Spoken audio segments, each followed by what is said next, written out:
Ladies and gentlemen, something huge just happened in South African politics, and I promise you, you're going to want to hear every single detail.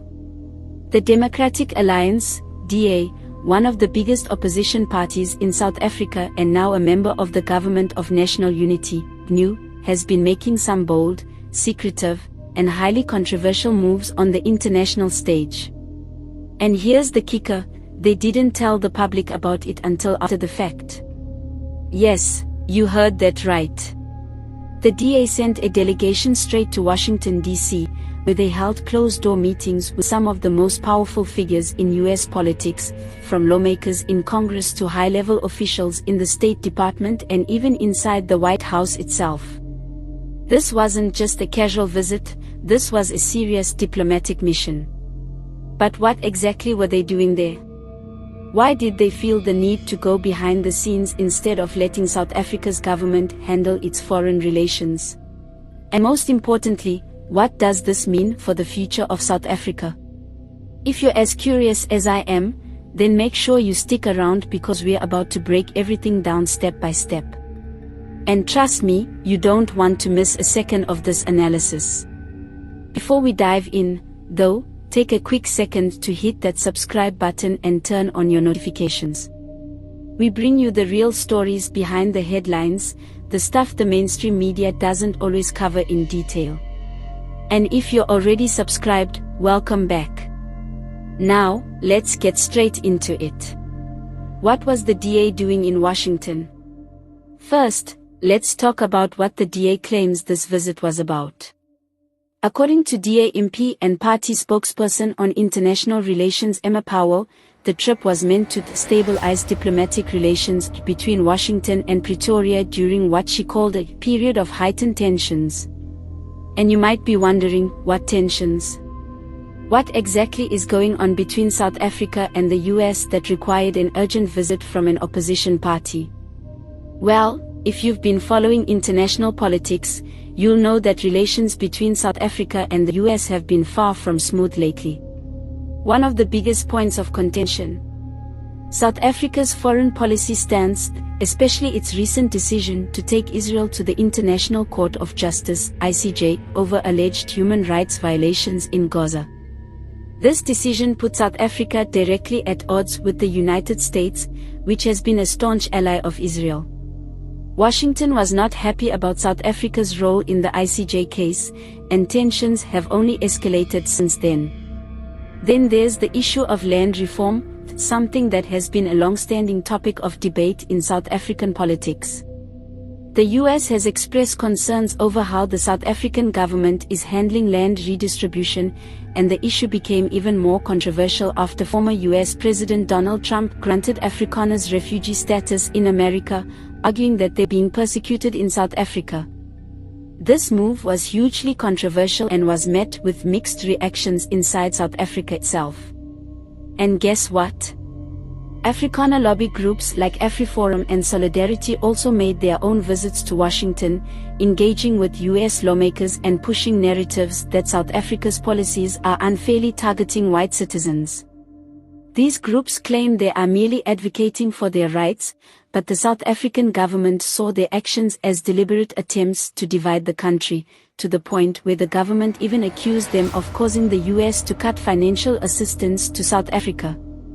So, against this backdrop, the DA's visit to Washington suddenly takes on a whole new meaning. Were they trying to counteract the damage done by these lobby groups?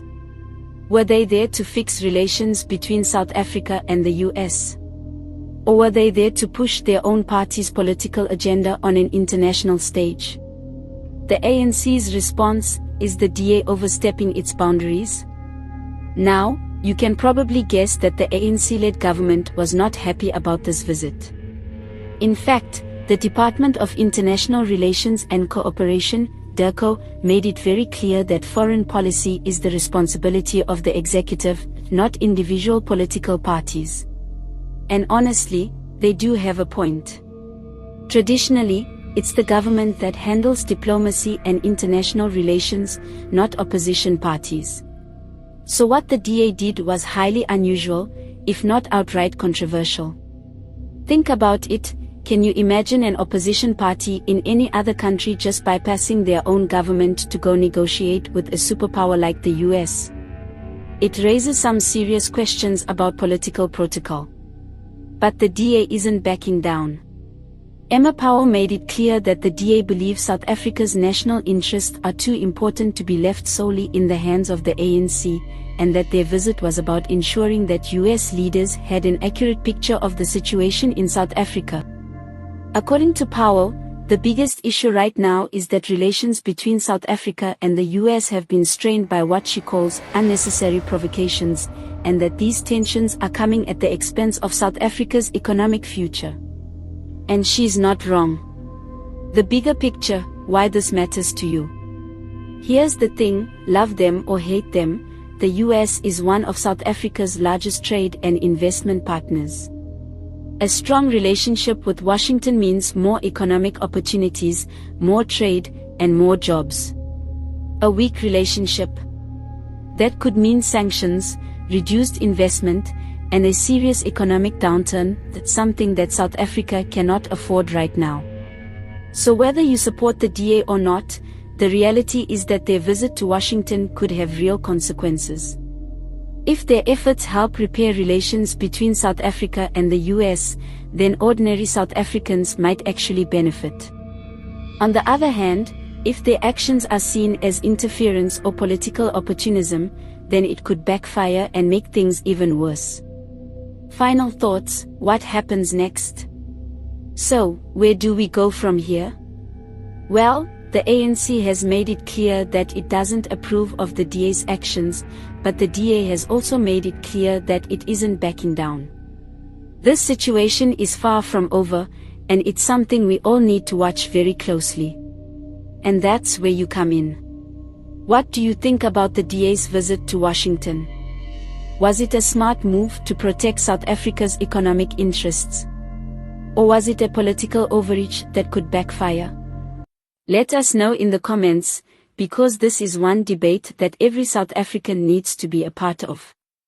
And before you go, make sure to hit that subscribe button if you haven't already. We bring you real analysis, real stories, and real political deep dives that you won't get anywhere else. Your support helps us keep this channel going, so click that button, turn on notifications, and stay tuned for more hard-hitting content. Until next time, stay informed, stay engaged, and keep questioning everything. Please like and subscribe.